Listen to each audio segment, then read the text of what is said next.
கர்த்தரும் இரட்சகருமாகிய இயேசு கிறிஸ்து நாமத்தினால் உங்கள் யாவரையும் அடியேன் அன்போடு கூட வாழ்த்தி வரவேற்கிறேன்.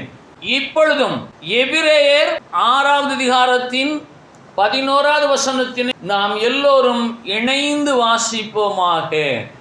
நீங்கள் அசதியாயிராமல் வாக்குத்தத்தமான ஆசீர்வாதங்களை விசுவாசத்தினாலும் நீடிய பொறுமையினாலும் சுதந்தரித்துக் கொள்ளுகிறவர்களை பின்பற்றுவர்களாயிருங்கள் என்று வேதம் நமக்கு ஆலோசனை சொல்லுகிறது.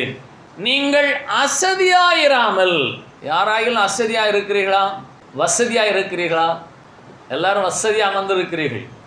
அசதி என்றால் சோம்பல், நிர்விசாரம், கவனக்குறைவு, அசட்டை, இவைகளெல்லாம் உண்டாயிருந்தால் வாக்குத்தத்தமான ஆசீர்வாதத்தை நாம் சுதந்திரித்துக் கொள்ள இயலாது. ஆகவே நீங்கள் அசதியாயிராமல் வாக்குத்தத்தமான ஆசீர்வாதங்களை விசுவாசத்தினாலும் நீடிய பொறுமையினாலும் சுதந்திரித்துக் கொள்ளுகிறவர்களை பின்பற்றுவீர்களாக. வேதத்திலே 3 அம்சங்கள் முக்கியமானவைகள். 3 அம்சங்கள்: மனிதன், தேவன், பொல்லாதவன். 3 அம்சம்: ஆவி, ஆத்மா, சரீரம். 3 அம்சங்கள். அதுபோல நியாயப்பிரமாணம், வாக்கு தத்தம், தீர்க்க தரிசனம். இந்த 3 அம்சங்களும் மிக முக்கியமானவைகள். நியாயப்பிரமாணம், வாக்கு தத்தம், தீர்க்க தரிசனங்கள். வாக்கு தத்தங்கள் அவருடைய பிள்ளைகளாக நமக்கு உண்டு. நீங்கள் அசதியாயிராமல் அந்த வாக்கு தத்தத்தின் வழியாக வரக்கூடிய ஆசீர்வாதங்களை விசுவாசத்தினாலும் நீடிய பொறுமையினாலும் சுதந்திரித்துக் கொள்ள அழைக்கப்படுகிறீர்கள். ஆசீர்வாதம் வேண்டுமென்றால் அசதியாயிராமல் விழிப்பாயிருக்க வேண்டும். விசுவாசத்தோடு நீடிய பொறுமை. அந்த நீடிய பொறுமை என்ற வார்த்தை மிக முக்கியம்.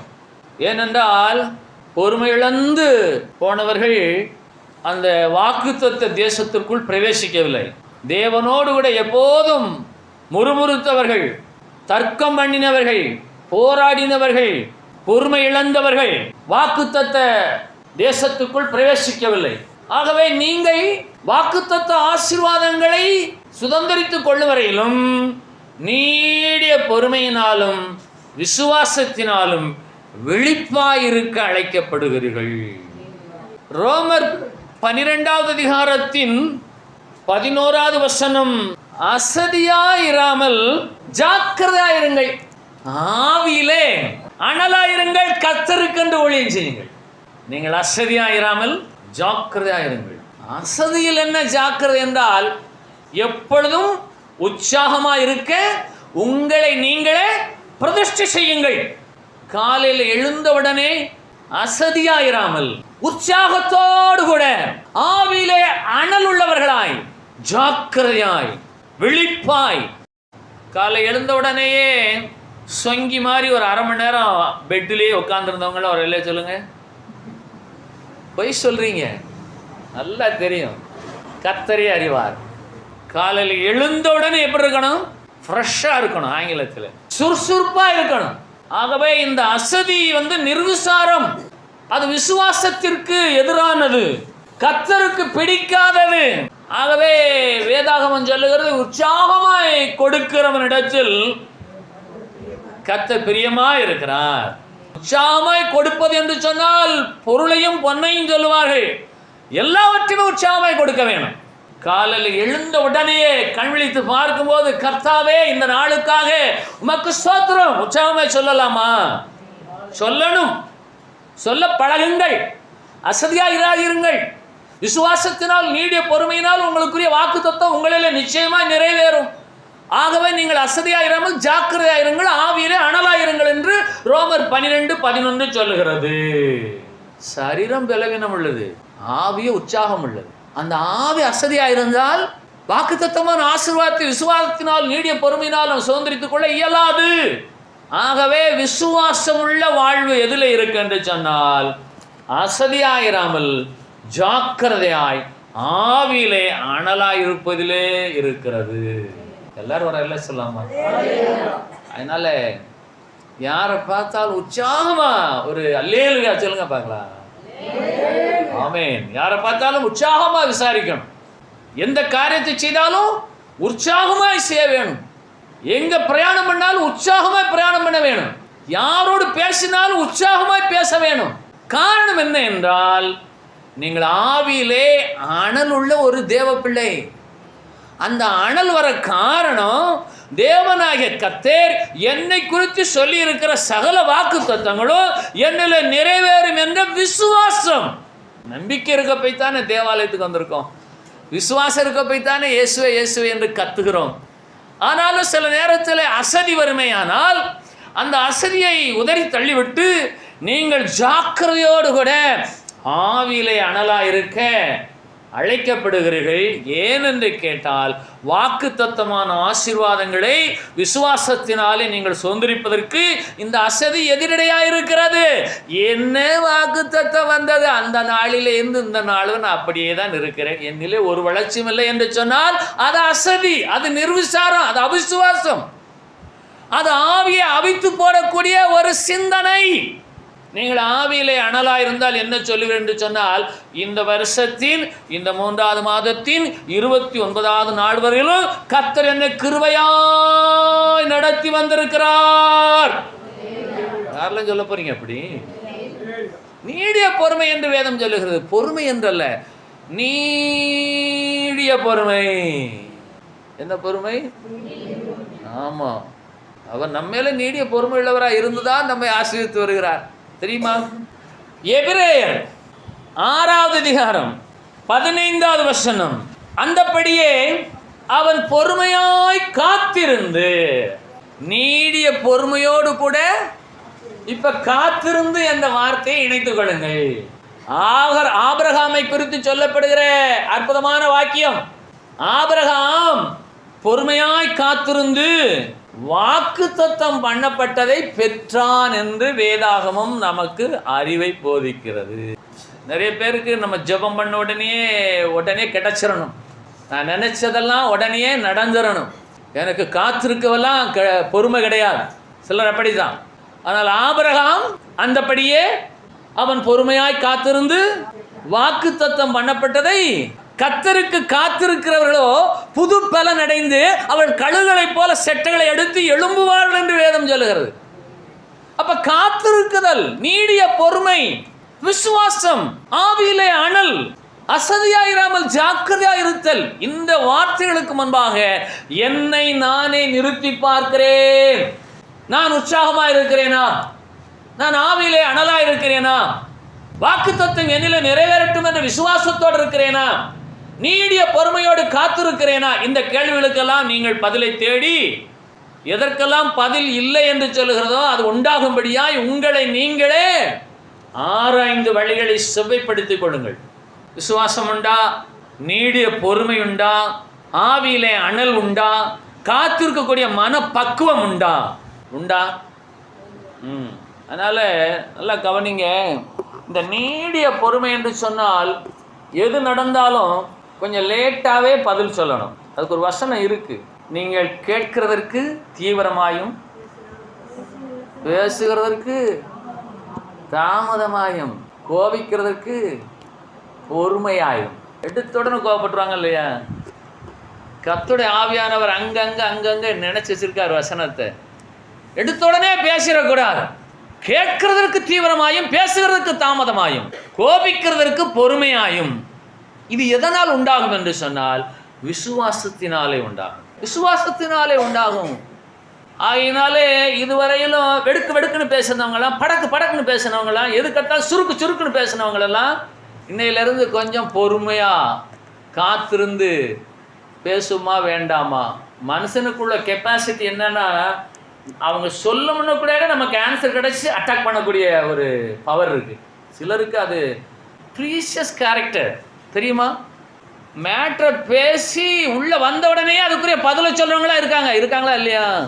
அதான் சொல்ல, கொஞ்சம் பொறுங்க, நான் சொல்றது கேட்டுட்டு நீங்க பதில் சொல்லுங்க. உண்டா இல்லையா? இந்த கிறிஸ்தவ வாழ்க்கை என்பது பொறுமையில தான் இருக்கு. நல்லா ஞாபகம் வச்சுக்கோங்க. கிறிஸ்தவ வாழ்க்கை எதில் இருக்குது? பொறுமையிலையும் காத்திருக்கிறதுலையும் இருக்கிறது.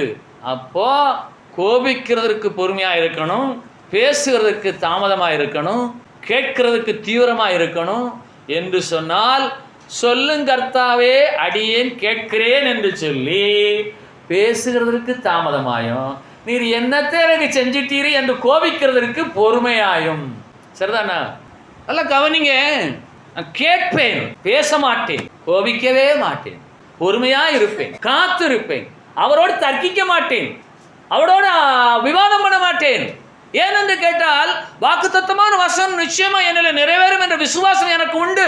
நான் நீடிய பொறுமையோடு காத்திருப்பேன், அசதியா இருக்க மாட்டேன், ஜாக்கிரதையா இருப்பேன், ஆவியிலே அனலா இருப்பேன்.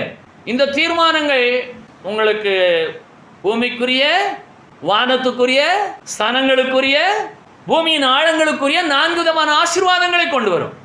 ஆசீர்வாதங்கள் 4: பூமிக்குரிய, வானத்துக்குரிய, ஸ்தனங்களுக்குரிய, பூமியின் ஆழங்களுக்குரிய 4 விதமான ஆசீர்வாதங்கள், வாக்குத்தத்தமான ஆசீர்வாதங்கள் உண்டு. அவைகளை நீங்கள் விசுவாசத்தினாலும் நீடிய பொறுமையினாலும். இந்த சில பேர் பேசுகிற சத்தத்தை நீங்களே பதிவு பண்ணி நீங்களே கேளுங்க. நான் இப்படியா பேசிகிட்டு இருக்கேன் அப்படின்னு அப்போ தான் உங்களுக்கு தெரியும். நீங்களே பதிவு பண்ணி நீங்கள் பேசுகிறத நீங்களே பதிவு பண்ணுங்க. எல்லா செல்ஃபோன்லேயும் அந்த வசதி இருக்குல்ல, இருக்கா இல்லையா? நீங்கள் பேசுகிற பேச்சு மற்றவங்களுக்கு எப்படி கேட்குதுங்கிறது உங்களுக்கு கேட்காம போச்சு. அதனால் செல்ஃபோனில் பதிவு பண்ணி யாரும் இல்லாத நேரத்தில் நீங்களாக போட்டு கேளுங்க. இது என்ன என் பேச்சு வெடுக்கெடுக்கில் இருக்குது, இது படக்குல இருக்குது, இது சரியில்லையே என்று உங்களுடைய ஆவியே உங்களோடு பேசும். இன்றைக்கு நீங்கள் விசுவாசத்தினாலே நீடிய பொறுமையோடு இருந்து நீங்கள் என்ன செய்ய வேணும்? ஆவியிலே அனலாயிருந்து, அல்லேலூயா, நீடிய பொறுமையோடு காத்திருந்து. இப்போ பொம்பளை பிள்ளைகளால் அம்மாமாரை விரட்டுறாங்க. எல்லா வீட்டிலையும் கேட்டுக்கிட்டு தான் இருக்கேன்.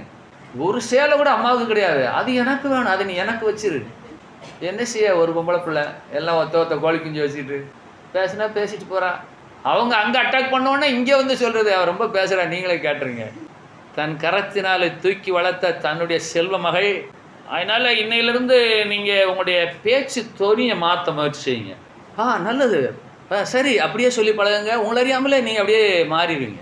அந்த பொறுமை, அந்த காத்திருக்குதல், அந்த ஆவி, அந்த விசுவாசம், இந்த வாக்குத்தத்தம் எல்லாம் நிறைவேறுவதற்கு நீங்கள் எப்படி இருக்க வேணும்? ஜாக்கிரதையாக இருக்க வேணும், அசதியாக இருக்கக்கூடாது.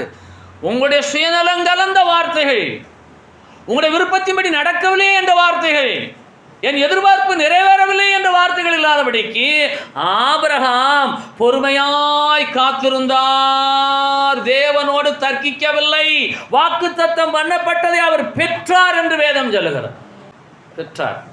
ரோமர் 4வது அதிகாரம் 20வது வசனம், புதிய ஏற்பாட்டில் 212வது பக்கம். தேவனுடைய வாக்குத்தத்தத்தை குறித்து அவன் அவிசுவாசமாய் சந்தேகப்படாமல் தேவன் வாக்குத்தத்தம் பண்ணினதை நிறைவேற்ற வல்லவராய் இருக்கிறார் என்று முழு நிச்சயமாய் நம்பி தேவனை மகிமைப்படுத்தி விசுவாசத்தில் வல்லவனானான். நீடிய பொறுமையோடு காத்திருந்த ஆபிரகாம். சரியா? படக்குன்னு பேசிடக்கூடாது. கத்துட்டு போய், இயேசுவே நீர் சொல்லும், நான் கேட்கிறேன், உம்மிடத்தில் எனக்கு கோபமே இல்லை. எப்படிப்பட்ட ஆபிரகாம்? அவிசுவாசமாய் சந்தேகப்படவில்லை, விசுவாசத்தோடு நீடிய பொறுமையோடு காத்திருந்த ஆபிரகாம் தேவனாகிய கர்த்தர் தம்முடைய வாக்குத்தத்தத்தை நிறைவேற்ற வல்லவர் என்பதை முழு நிச்சயமாய் நம்பி விசுவாசத்தில் வல்லவனானார், தேவனை மகிமைப்படுத்தி. நல்லா கவனிங்க. இந்த வாக்குத்தத்தங்கள் எல்லாமே நம்மிலே நிறைவேற வேண்டும் என்று சொன்னால் நாம் என்ன செய்ய வேணும்? நீடிய பொறுமையோடு காத்திருந்து முழு நிச்சயமாய் நம்பி கர்த்தரை மகிமைப்படுத்திக் கொண்டே இருக்க வேணும். ஏற்ற காலத்தில் கர்த்தர் செய்வார், நிறைவேற்றுவார். எனக்கு இன்னும் சொல்லப்போன இந்த வாக்குத்தத்தங்கள் மேல நம்பிக்கையே கிடையாது. நிறைவேறாது என்று நம்பிக்கை இல்லை என்று சொல்லவில்லை, நிறைவேறும் நிச்சயமாக விசுவாசம் உண்டு. ஆனா எதிர்பார்த்து அவரோடு ஆர்க்கி பண்ணக்கூடாது. உன் பிள்ளைகள் எல்லாரும் எப்படி இருப்பார்கள்? நம்ம பிள்ளைகள் அப்படி இருக்காங்களா? கரண்டு போன செடியை போல இருக்காங்களா? பிள்ளைகளெல்லாம் ஒலிவு மர கன்றுகள் போல இருக்காங்களா? எப்படி இருக்காங்க? நோஞ்சாங்கோழி மாதிரி இருக்காங்களா? நொண்டிக்கோழி மாதிரி இருக்காங்களா? நிறைவேறிச்சா இல்லையா? நம்ம பிள்ளைங்களாம் இருக்காங்களா? அடுத்த ஒரு வாக்குத்தத்தம், தேவனாகிய கர்த்தர் அதிக காலத்தில் நேர்ச்சியாய் நன்மை செம்மையுமாய் செய்கிற கர்த்தர். எல்லாம் கடந்து வந்துட்டோம், இனிமேலும் செய்வார்.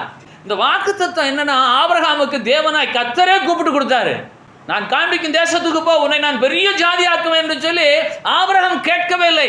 கேட்காத வாக்குத்தத்தத்தை அவர் தான் கொடுத்தார். அந்த வாக்குத்தத்தம் என்ன என்று சொல்லி எபிரேயர் 6:14 இருக்கிறது.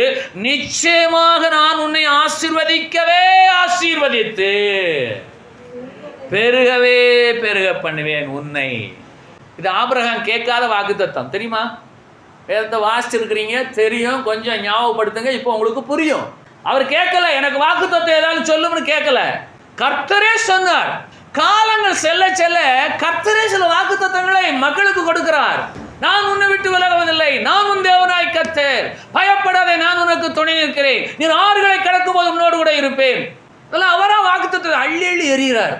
அதனால வாக்குத்தத்தத்தை அவரே சொன்ன வாக்குத்தத்தம் நிறைய இருக்கு, நிறைய இருக்கு. நீங்க மாத்திரம் அவிசுவாசமாயிராமல், அவிசுவாசமாய் சந்தேகப்படாமல், நீடிய பொறுமையோடு காத்திருந்து தேவனாகிய கர்த்தர் நிச்சயமாய் என்னை ஆசீர்வதிப்பார் என்று சொல்லி முழு நிச்சயமாய் நம்பி, முழு நிச்சயம் உண்டா? ஏனென்று கேட்டால், ஆபிரகாமுக்கு தேவனாய் கர்த்தரே தானாக மனமு வந்து முன்வந்து கொடுத்த வாக்குத்தத்தம் என்ன என்று எபிரேயர் 6:14 வாசிக்கிறோம். வாக்குத்தத்தத்தின் முதல் வார்த்தையை நிச்சயமாக, கவனிங்க அந்த வாக்கியத்தை, நிச்சயமாக நான் உன்னை ஆசீர்வதிக்கவே ஆசீர்வதித்து. அதான் இத்தனை கேரண்டியை கொடுக்காரு. நிச்சயமாக நான் உன்னை ஆசீர்வதிக்கவே ஆசீர்வதித்து உன்னை பெருகவே பெருக பண்ணுவேன் என்று சொன்னார். ஆபிரகாம் அவர் என்ன செய்தார்? முழு நிச்சயமாய் நம்பினார், நீடிய பொறுமையோடு காத்திருந்தார். என்று சொன்னால் நிச்சயமாய் அவர் நம்மை ஆசீர்வதிப்பார் என்று சொல்லி முழு நிச்சயமாய் நாம் நம்புவேமே ஆனால், நீடிய பொறுமையோடு காத்திருப்போமே ஆனால், வாக்குத்தத்தங்கள் அந்தந்த காலத்தில் அப்படி நிறைவேறிக்கிட்டே இருக்கும், நிறைவேறிக்கிட்டே இருக்கும். அவரால் கூடாத காரியம் என்று ஒன்றுமே இல்லை. ஆனால் நீடிய பொறுமையோடு இருந்து காத்திருந்து முழு நிச்சயமாக நம்பி நிச்சயமாக அவர் ஆசீர்வதிப்பார் என்று விசுவாசிக்கிற விசுவாசமே நமக்கு வாக்கு தத்தங்களை கொண்டு வரும். வாக்கு தத்தத்தின் மூலமாக ஆசீர்வாதங்கள் வந்து சேரும். அதனால வாக்கு தத்தம், வாக்கு பிளஸ் தத்தம், எல்லாம் வாக்குச்சாவடியில் போய் வாக்கு போட போறீங்கல்ல. வாக்களித்தல், வாக்கு என்றால் வார்த்தை, வாக்குறுதி, வாக்களித்தல், வாக்கு தத்தம். இப்போ கல்யாணத்தில் வாக்கு தத்தம் உண்டாகிறது. எப்படி? என் உயிருள்ள மட்டும் நான் இவளையே மனைவியாக ஏற்றுக்கொண்டு இவளுக்கே நான் கணவனாக இருப்பேன், நான் உயிருள்ள மட்டும் இவரை நான் கணவராக ஏற்றுக்கொண்டு இவருக்கே நான் மனைவியாக இருப்பேன். இதுதான் வாக்கு தத்தம். இது உடன்படிக்கை, வாக்கு தத்தம். அது அந்த நேரத்தில் ஒன்றும் புரியாது, சொன்னதெல்லாம் சொல்லிட்டு வந்துட வேண்டியதான். என்ன ஞாபகத்தில் இருக்கும்? ஒன்றும் இருக்காது. இப்போ நமக்கு எலெக்ஷன் வருது, நிறைய வாக்கு தத்தங்கள், அந்த வாக்குறுதிகள், நாங்கள் இவைகளெல்லாம் உங்களுக்கு செய்வோம் என்று சொல்லி இப்போ ஜனங்கள் என்ன செய்கிறாங்க? அதை கேட்டு வாக்களிக்காங்க. அப்போ இந்த வாக்கு தத்தம் என்பது என்ன என்று சொன்னால், நான் இதை செய்வேன், நான் இதை செய்வேன். அப்போ இந்த வாக்குறுதி கொடுத்தா தான் ஜனங்கள் நம்மளை ஏற்றுக்கொள்வார் என்று சொல்லி உலகம் நினைக்கிறது. ஆபிரகாம் ஒருவேளை அவிசுவாசியாக இருந்திருப்பாரோ, அசதியாக இருந்திருப்பாரோ, அவர் பொறுமை இல்லாமல் தேவனோடு ஆர்கியூ செய்திருப்பாரோ, நீர் காண்பிக்கும் தேசத்துக்கு நாம் போனால் நீர் எனக்கு என்ன செய்வீர், நாங்கள் வந்தால் அதை செய்வோம் இதை செய்வோம், நாங்கள் சொன்னதைத்தான் செய்வோம் செய்வதைத்தான் சொல்லுவோம். தேவனாய கர்த்தருக்கு முன்பாக நிற்கிற ஆபிரகாம் தேவனாய கர்த்தர் சொன்ன வார்த்தையை நிச்சயமாக நான் உன்னை ஆசீர்வதிக்கவே ஆசீர்வதித்து உன்னை பெருகவே பெருக பண்ணுவேன் என்ற நிச்சயமான அந்த வாக்கு தத்துவத்தை முழு நிச்சயத்தோடு நம்பி தேவனை மகிமைப்படுத்தி, அடுத்து சொல்லுங்க, அதை நீங்களே சொல்லுங்க, நாங்கள் நீங்கள் சொல்றது தானே கேட்டுக்கிட்டு இருக்கோம். முழு நிச்சயமாய் நம்பி தேவனை மகிமைப்படுத்தி விசுவாசத்தில் வல்லவனானான். அப்போ நீங்கள் விசுவாசத்தினாலும் நீடிய பொறுமையினாலும் வாக்குத்தத்தமான ஆசீர்வாதங்களை பெற்றுக்கொள்ளுங்கள். அப்படியா சுதந்திரித்துக் கொண்ட ஆபிரகாமை நீங்கள் பின்பற்றுங்கள். சரியா? அதனால இதுவரையிலும் உங்களுக்கு கிடைச்ச வார்த்தையில முக்கியமான வார்த்தைனா நீடிய பொறுமை. சரியா? என்ன பொறுமை? நீடிய பொறுமை. ஆணானாலும் சரி, பெண்ணானாலும் சரி, கணவனானாலும் சரி, மனைவியானாலும் சரி, மகளானாலும் சரி, மகனானாலும் சரி, பிள்ளையானாலும் சரி, பிள்ளையாண்டானாலும் சரி, எல்லாரும் கொஞ்சம் பொறுமையாக இருப்போம். கர்த்தர் நம்ம ஆசீர்வாதமாக தான் வச்சுருக்கார். ஒரு சொல்லாமா, நம்ம ஆசீர்வாதத்துக்குள்ளே தான் இருக்கோம். நமக்கு திடீர்னு அங்கேருந்து ஒரு நியூக்ளியர் வார் பண்ணான்னா நம்ம கண்ணெல்லாம் அவிஞ்சு போகும் தெரியுமா? கர்த்தர் நீடிய பொறுமையோடு இருக்க கிருபை செய்வாராக. எல்லாம் சொல்லுங்கள், நான் ஆசீர்வாதமாக இருக்கிறேன், எனக்கு ஒரு குறையும் இல்லை. என் தேவனாகிய கர்த்தர் என்னை ஆசீர்வதித்திருக்கிறார். ஆசீர்வதித்திருக்கிறார் இல்லையா? எபிரேயர் 11வது அதிகாரம் 11வது வசனம். விசுவாசத்தினாலே சாராளும் வாக்குத்தத்தம் பண்ணினவர் உண்மையுள்ளவர் என்று நம்பி பலனடைந்து வயது சென்றவளாயிருந்தும் பெற வேண்டிய ஆசீர்வாதத்தை பெற்றுக்கொண்டாள். வசனம் அப்படித்தான் இருக்கு. எல்லோருமா எபிரேயர் 11வது வசனத்துக்கு கடந்து வாருங்கள். பக்கம் 308 புதிய ஏற்பாட்டிலே. விசுவாசத்தினாலே சாராளும் அப்படித்தான் எழுதியிருக்கு. சாரா ஆல்சோ, ஆபிரகாமை போலே சாராளும் விசுவாசத்தில் தேவன் உண்மையுள்ளவர் என்று எண்ணி பலனடைந்தாள். ரொம்ப இன்றைய இந்த பிரசங்கத்திலே முக்கியமான ஒரு வார்த்தை சாராளும்.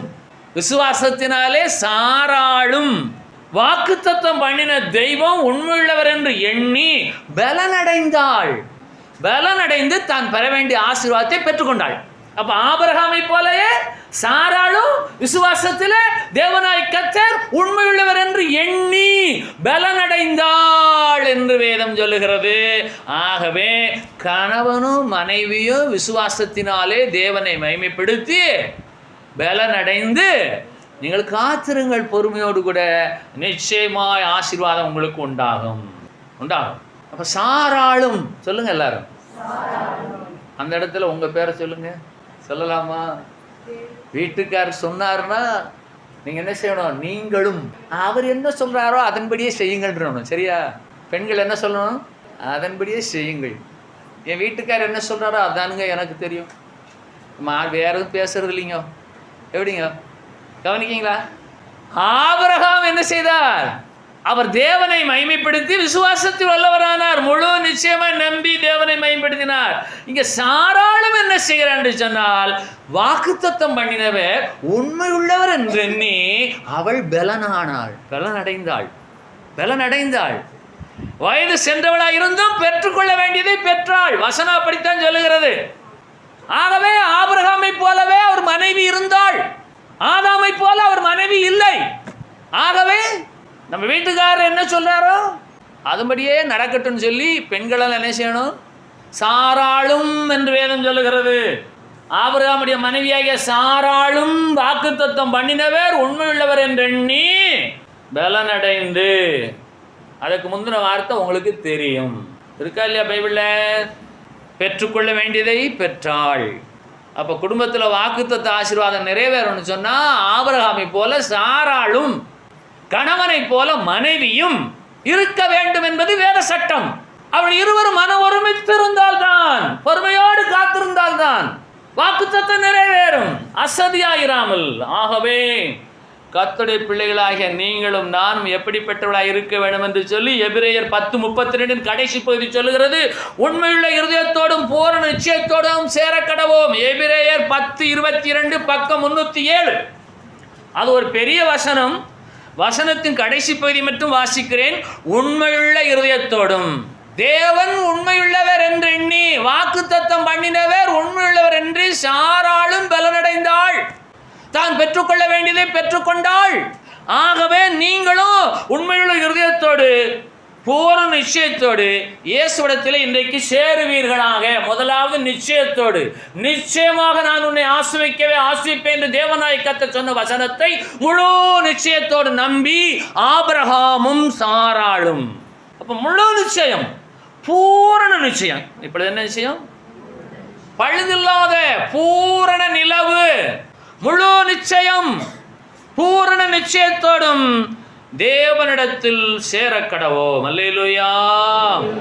ஆகவே தீத்து 3 அதிகாரத்தின் 8வது வசனம் சொல்லுகிறது, பக்கம் 296 புதிய ஏற்பாட்டிலே, இந்த வார்த்தை உண்மையுள்ளது.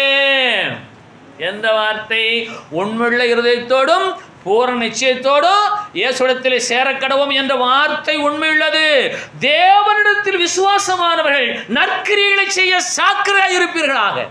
தீத்து 3:8 வசனம். இதுவரையில் நீங்கள் கடந்து வந்த எல்லா வசனமே உண்மையுள்ளது. நீங்கள் தேவனிடத்தில் விசுவாசமாய் இருப்பது உண்மையானால் நற்கிரியைகளை செய்ய வேண்டும். அதிலே நீங்கள் ஜாக்கிரதையாக இருக்க வேண்டும். அசதியாயிராமல் ஜாக்கிரதையாயிருங்கள், ஆவியிலே அனலாயிருங்கள், கர்த்தருக்கென்று ஊழியம் செய்யுங்கள். அசதியாயிராமல் வாக்குத்தத்தமான ஆசீர்வாதங்களை விசுவாசத்தினால் நீடிய பொறுமையினாலும் சுதந்திரித்துக் கொள்ளுங்கள். அப்படி சுதந்திரித்துக் கொண்டவர்களை பின்பற்றுங்கள். அப்படி சுதந்திரித்துக் கொண்ட ஆபிரகாமும் சாராளும் விசுவாசத்தினாலே தேவனை மகிமைப்படுத்தி வாக்குத்தத்தம் பண்ணினவர் உண்மையுள்ளவர் என்று எண்ணி பலனடைந்த சாராள் தேவன் வாக்குத்தத்தம் பண்ணினதை நிறைவேற்ற வல்லவராய் இருக்கிறார் என்று முழு நிச்சயமாய் நம்பி தேவனை மகிமைப்படுத்தி விசுவாசத்தில் வல்லவனான ஆபிரகாம். ஆகவே அன்றைக்கு ஆபிரகாமிடத்தில் தேவன் சொன்ன அந்த வாக்குத்தத்தங்களை தான் இன்றைக்கு நம்மள நிறைவேறிக்கொண்டே இருக்கிறது. அல்லேலூயா. அதான் விசுவாச தகப்பன் ஆபிரகாம். ஆபிரகாமின் ஆசீர்வாதம் உங்களுக்கு உண்டாவதாக என்று பிரசங்கிகள் ஆசீர்வதிக்கிறார்கள். அப்போ உண்மையுள்ள இருதயத்தோடும், எபிரேயர் 10:22 கடைசி பகுதி, உண்மையுள்ள இருதயத்தோடும் பூரண நிச்சயத்தோடும் நிச்சயமாக கர்த்தர் உங்களை ஆசீர்வதிப்பார். முழு நிச்சயமாக நீங்கள் நம்புங்கள். பூரண நிச்சயத்தோடு உங்கள் இருதயத்தை நீங்கள் சோதித்து பாருங்கள். உண்மை உங்கள் இருதயத்தில் இருக்க வேணும். தேவனிடத்தில் விசுவாசமானவர்கள் நற்கிரியை செய்வதிலே ஜாக்கிரதையாக இருக்க வேணும். இந்த வார்த்தை உண்மையுள்ளது. தீத்து 3:8 வசனம். இதுவரை கடந்து வந்த வார்த்தைகள் எல்லாம் சத்தியமானவைகள், உண்மையுள்ளவைகள். ஆகவே நீங்கள் தேவன் வாக்குத்தத்தம் பண்ணினதை நிறைவேற்ற வல்லவர் என்பதை முழு நிச்சயமாய் நம்பி தேவனை மகிமைப்படுத்தி விசுவாசத்தில் வல்லவர்களாகுங்கள்.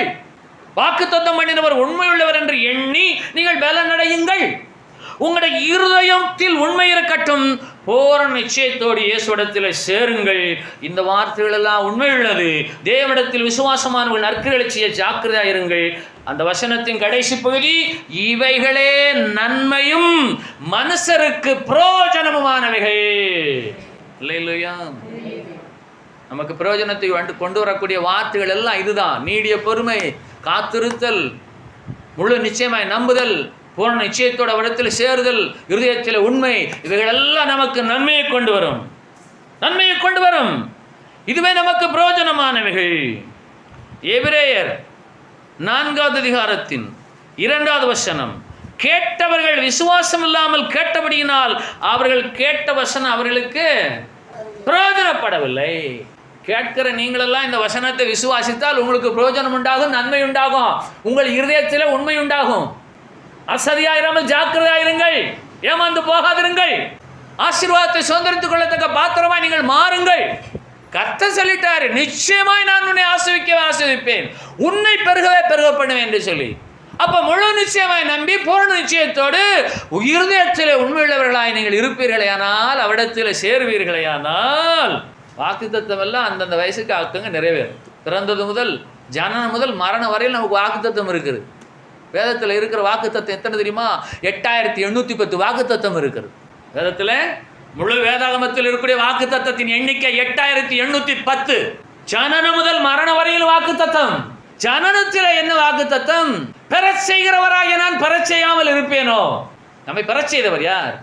நான் முதிரா பிண்டம் போல் என் தாயின் வயிற்றிலே நான் சாகாமல் போனதென்ன? யோபு சொல்லுகிறார். கருத்து அதுதான். நான் உள்ளே செத்துருந்தா நலமா இருக்குமே. எங்க? அந்த பைக்குள்ளே முதிரா பிண்டம் போல் நான் தாயின் வயிற்றிலேயே நான் சாவாதிருந்தால், செத்திருந்தால் எனக்கு நலமா இருக்கும் என்று சொல்கிறார். ஆனால் வேதம் என்ன வாக்குத்தத்தம்? பெறச் செய்கிறவராக நான் பெறச் செய்யாமல் இருப்பேனோ? நீ மரண வரியந்த உண்மையாயிரு. அப்ப இந்த வாக்குத்தத்தங்கள் எல்லாம் நம்மில நிறைவேறுவதற்கு நாம் நீடிய பொறுமையோடு காத்திருந்து முழு நிச்சயமாய் நம்பி தேவனாகிய கர்த்தர் உண்மை உள்ளவர் என்று எண்ணி பலன் அடைந்து உண்மையுள்ள இருதயத்தோடும் பூரண நிச்சயத்தோடும் அவரிடத்தில் சேருங்கள். அவரிடத்தில் சேருங்கள். இந்த சில பிள்ளைகளெல்லாம் உங்களை கேள்வி கேட்டுட்டே இருந்தா என்ன சொல்லுவீங்க? ஏப்பா எனக்கு அது வாங்கி தருவீங்களா? எனக்கு இது வாங்கி தருவீங்களா? எனக்கு ஒரு வீடு கட்டி வைப்பீங்களா? எனக்கு பேங்க்ல ரூபா சேர்த்து வைப்பீங்களா? என் பேரில் இடம் வாங்கி போடுவீங்களா? எனக்குன்னு ஒரு வீடு கட்டி வைப்பீங்களா? எனக்கு கல்யாணம் பண்ணி வைப்பீங்களா? எப்படி? இதெல்லாம் பிள்ளைய கேட்டு இருந்தால் எப்படி இருக்கும்? இப்போ பொம்பளை பிள்ளை பிறந்த உடனே அன்றைக்கே பாலிசி போட ஆரம்பிச்சாச்சு. முழு நிச்சயமாய் நம்பி என்ன பொம்பளை பிள்ளையா நிறைய சேர்த்து வைக்கணும். சிக்கனமாக இருக்குமா சொல்கிறதோட சரி. சிக்கனம் என்றால் என்ன என்று தெரியாத சிக்கனம். சிக்கனம்னா தெரியுமா? இக்கனம் சிக்கனம். கவனிங்க. அப்போது உங்கள் பிள்ளைகள் உங்கள்கிட்ட எனக்கு அதை செய்வீங்களா, இதை செய்வீங்களா, எப்போ செய்வீங்க, எப்படி செய்வீங்க, நான் எவ்வளோ நாளைக்கு தான் பொறுமையாக இருக்குன்னு சொன்னால் நீங்கள் என்ன சொல்லுவீங்க? பேசாமல் இருடா, உனக்கு இது வரைக்கும் எல்லாம் செஞ்சு தான் தொலைச்சிருக்கேன், இனிமேலும் செய்வேன். எதுக்கு இந்த பாடுபடுத்துகிறாங்க?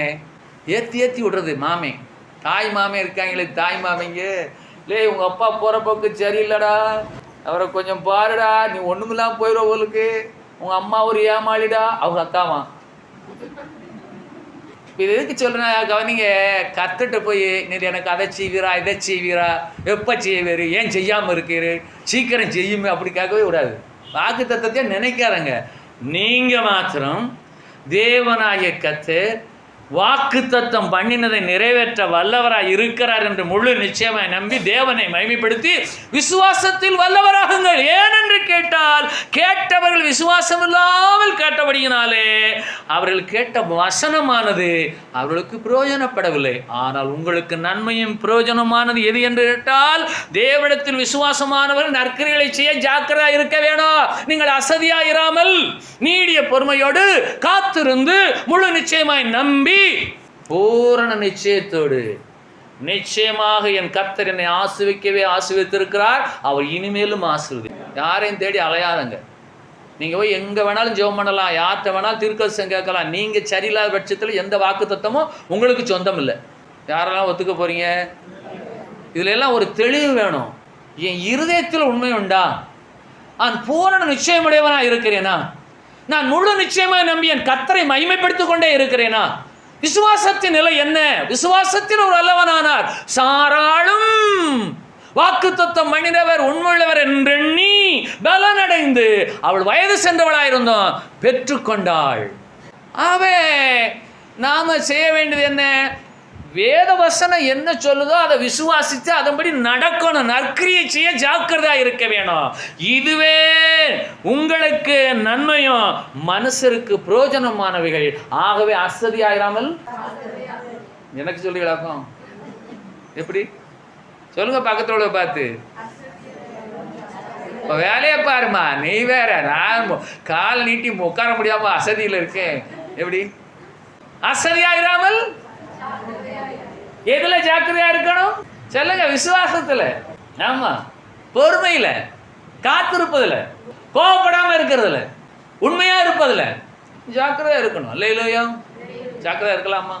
ஏசாயா 28வது அதிகாரம் 16வது வசனம். ஆதலால் கர்த்தராகிய ஆண்டவர் உரைக்கிறதாவது, இதோ அஸ்திவாரமாக ஒரு கல்லை சீயோனிலே வைக்கிறேன், அது பரீட்சிக்கப்பட்டதும் விலையேறப்பட்டதும் திட அஸ்திவாரம் உள்ளதுமான மூலைக்கல்லா இருக்கும். கடைசி வார்த்தை நீங்களே சொல்லுங்க. விசுவாசிக்கிறவன் பதறான். அல்லேலூயா. என்ன நடக்குமோ, ஏது நடக்குமோ, எப்படி வண்டி ஓடுமோன்னு பதறாதீங்க. விசுவாசம் இருந்தால் ஆபிரகாம் தேவனுடைய வாக்கு தத்தத்தை அவர் நிறைவேற்ற வல்லவராய் இருக்கிறார் என்று முழு நிச்சயமாய் நம்பி தேவனை மகிமைப்படுத்தி விசுவாசத்து வல்லவனான பதறவில்லை. சரியா? இந்த வாக்கு தத்தங்களை எல்லாம் 3ஆக பிரிக்க முடியும். நல்லா கவனிங்க. மொத்த வாக்கு தத்தங்கள் 8810 வாக்கு தத்தங்கள் பரிசுத்த வேதாகமத்திலே. அதுல புதிய ஏற்பாட்டிலே 1104 வாக்கு தத்தம் இருக்கிறது. புதிய ஏற்பாட்டிலே. பழைய ஏற்பாட்டிலே 7706 வாக்கு தத்தம் இருக்கிறது. பழைய ஏற்பாட்டிலே 7706 வாக்கு தத்தம். இந்த 2 வாக்கு தத்தத்தையும் கூட்டினா 8810 வாக்கு தத்தம். இந்த வாக்கு தத்தங்கள் 8810 முழுவதையும் 3ஆக பிரிக்க முடியும். ஒன்று தேசங்களுக்கு சொல்லும் வாக்கு தத்தம், முழு வேதாகமத்திலும் தேசங்களுக்கு சொல்லக்கூடிய வாக்கு தத்தம் ஒன்று. 2 ஒரு குறிப்பிட்ட ஜனத்துக்கு சொல்லக்கூடிய வாக்கு தத்தம். முதலாவது ஒரு தேசத்துக்கு சொல்லக்கூடிய வாக்கு தத்தம், 2வது ஒரு குறிப்பிட்ட ஜனத்துக்கு சொல்லக்கூடிய வாக்கு தத்தம், 3வது வாக்கு தத்தம் தனிப்பட்ட நபருக்கு சொல்லக்கூடிய வாக்கு தத்தம். அந்த வாக்கு தத்தம் தான் விசுவாசிக்கிறவன் பதறான் என்ற வாக்கு தத்தம். 8810 வாக்கு தத்தத்திலையும் மேலான வாக்கு தத்தம் எது தெரியுமா? ஏசாயா 28 அதிகாரத்தின் 16வது வசனம் இருக்கிறதே, அஸ்திவாரமாக ஒரு கல்லை சீயோனிலே வைக்கிறேன், அது பரீட்சிக்கப்பட்டது, அது விலையேறப்பட்டது, அது திட அஸ்திவாரம் உள்ளது, அது மூலைக்கல்லாய் இருக்கிறது. கர்த்தராகிய இயேசுவை குறிக்கிறது. அவரை விசுவாசிக்கிறவன் பதறான். அல்லேலூயா. ஆகவே நீங்கள் அசதியாயிராமல் வாக்குத்தத்தமான ஆசீர்வாதங்களை விசுவாசத்தினாலும் நீடிய பொறுமையினாலும் பெற்றுக்கொள்ள அழைக்கப்படுகிறீர்கள். விசுவாசமுள்ளவர்களாக இருங்கள், விசுவாசமுள்ளவர்களாக இருங்கள். நீங்கள் விசுவாசித்தால் பதற வேண்டிய அவசியமே இல்லை. அதினதின் காலத்தில் நன்மையும் செம்மையுமா செய்கிற கர்த்தர் உங்களோடு கூட இருக்கிறார். ஆகவே ஆபிரகாமை போல அவன் பொறுமையாய் காத்திருந்து வாக்குத்தத்தம் பண்ணப்பட்டதை பெற்றுக்கொண்டார் என்று வேதம் சொல்லுகிறதை போல நீங்கள் மாத்திரம் என்ன செய்ய வேணும்? பொறுமையோடு காத்திருக்க வேணும். அதே வேளையில அசதியாயிராமல் ஆவியில அனலா இருக்க வேணும், ஜாக்கிரதையா இருக்க வேணும், விசுவாசமான வார்த்தைகளே பேச வேணும். ஏனென்று கேட்டால் விசுவாசமே இந்த உலகத்தை ஜெயிக்கிற ஜெயம். விசுவாசித்தால் தேவனுடைய மகிமையை காண்பாய். விசுவாசம் இல்லாமல் தேவனுக்கு பிரியமாய் இருப்பது கூடாத காரியம். ஆகவே மனம் பதறுகிறவர்களை பார்த்து நீங்கள் சொல்லுங்கள். என்ன சொல்ல போறீர்கள்? பயப்படாதிருங்கள். ஏசாயா 35:4 மனம் பதறலை பார்த்து நீங்கள் சொல்லுங்கள், பயப்படாதீர்கள் என்று சொல்லுங்கள். ஏனென்றால் விசுவாசிக்கிறவன் பதறான். விசுவாசத்தினாலே வராத யாவும் பாவம். பரிசுத்தனாயிருந்தாலும் அவிசுவாசனாயிருந்தால், அவிசுவாசம் உள்ளவனாயிருந்தால் அவன் பாவி. விசுவாசத்தினாலே வராத யாவும் பாவம். அப்ப பரிசுத்தன் அவன் அவிசுவாசம் எப்போது மாறி போறான்னு சொன்னால் விசுவாசிக்கிறவனா இருந்து விசுவாசத்திலே வல்லவனாக வேண்டும். எல்லாத்தையும் விசுவாசிக்க வேணும். இப்பொழுது இங்கே யுத்தம் நடக்கிறது. எவ்வளவு நாள் நடக்கும், எப்போது முடியும், என்ன ஆகும்? விசுவாசிக்கிறவன் பதறான். யாரை விசுவாசிக்க வேணும்? இயேசு விசுவாசிக்க வேணும். அவர் சொன்ன வாக்கு தத்தத்தின்படி அது நடக்கும். அவர் சொன்ன வாக்கு தத்தம் நிறைவேறும். நீங்கள் அவனால் வாக்கு தத்தம் பண்ணினவர் அதை நிறைவேற்ற வல்லவராய் இருக்கிறார் என்று முழு நிச்சயமாய் நம்பி தேவனாய் கர்த்தரை மகிமைப்படுத்தி விசுவாசத்தில் வல்லவராவீர்களாக. எல்லாருமே இழந்திருப்போம்.